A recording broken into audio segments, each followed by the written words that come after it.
एक चीज मैं आपको ये बता दूं कि भारतीय जनता पार्टी के नेता निशिकांत दुबे ने जो ट्वीट किया है, तो 3 लोग भारतीय जनता पार्टी में हैं, संबित पात्रा, निशिकांत दुबे और सुधांशु त्रिवेदी। ये तीनों सवाल का जवाब सवाल से करते हैं, उत्तर नहीं देंगे, मूल सवाल पे नहीं जाएंगे। मूल सवाल ये है कि जो हमारे विदेश मंत्री ने बयान दिया था कि हमने उनको सूचित कर दिया था, और अब ये जो उस समय समझौता हुआ उसका कागज लगाकर और समझौते के पेपर लगा के ट्वीट कर रहे हैं। लेकिन एक चीज बहुत महत्वपूर्ण है, पहलगांव में जो घटना हुई उसको लेके ये सारा विवाद गरमा रहा है। पहली चीज हम आपको बता दें, जो संवेदनशील इलाके हिंदुस्तान के अंदर हैं और वो पर्यटक स्थल हैं, वहाँ की एनओसी सेना जारी करती है। सेना की एनओसी देने के बाद सेना ये कहती है अब हमारी जिम्मेदारी है, आप आइए, पर्यटक यहाँ आए, घूमे फिरे, हम जिम्मेदारी लेते हैं। और उसके बाद वहाँ पर्यटन स्थल शुरू होता है। वहाँ के राज्य सरकार की और सेना की दोनों की जिम्मेदारी सुरक्षा की होती है पर्यटकों की। वहाँ जो सेना लगी थी, सेना ने जब एनओसी दी, सेना की जिम्मेदारी थी वहाँ सेना लगी रहे और सेना सुरक्षा करेगी सैलानियों की और हमारे पर्यटकों की।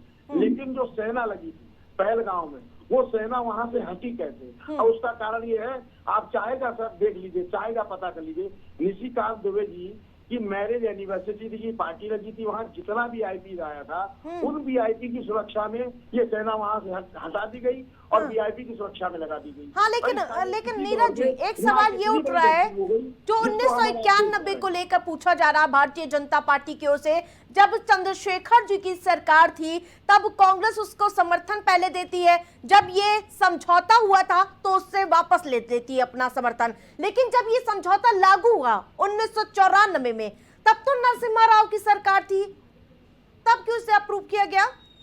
देखिए आरती जी, उस समय की सरकार के साथ क्या परिस्थितियां नहीं थी ये तो वो सरकार बता सकती है या उस समय के अधिकारी बता सकते हैं। किन चीजों को लेके समझौता हुआ, मूल पूरे बिंदु अगर एक कागज को देखेंगे तो नहीं बताया जा सकता, क्योंकि पूरी देखनी होगी हिस्ट्री की किन किन चीजों को लेके इस तरह की बात हुई है, किस चीज को लेके हुई।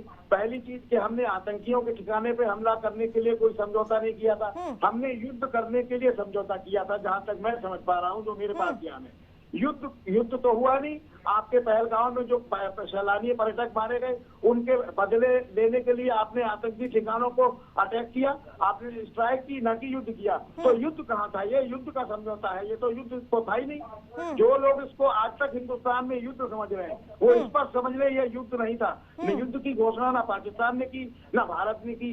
आपने हमारे पर्यटकों को मारा, हमने आतंकी ठिकानों पे हमला किया और वही सर्जिकल स्ट्राइक की, हमने स्ट्राइक की, इसको हम स्ट्राइक कहेंगे। नीरज जी, आपने जो युद्ध कैसे दे दिया? जब सरकार कह रही है कि मध्यस्थता हमने पहले ही क्लियर कर दिया है कि जब सीधी बातचीत होगी डीजीएमयू की ओर से पाकिस्तान के, तभी मध्यस्थता होगी, यानी कि माफ कीजिएगा सीज फायर पर बात होगी। मध्यस्थता की बात तो सरकार ने सिरे से खारिज कर दी। अरे रुक जाओ यार नीरज जी, मध्यस्थता की बात लगातार सरकार खारिज कर रही कि ट्रंप से हमारे कोई बात नहीं हुई, इसको लेकर पाकिस्तान ने खुद घुटने पर झुका।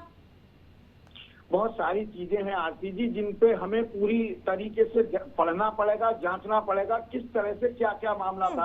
अब आप एक पन्ना निकालेंगे उस समझौते का और ट्वीट कर देंगे, उससे दिया जाए।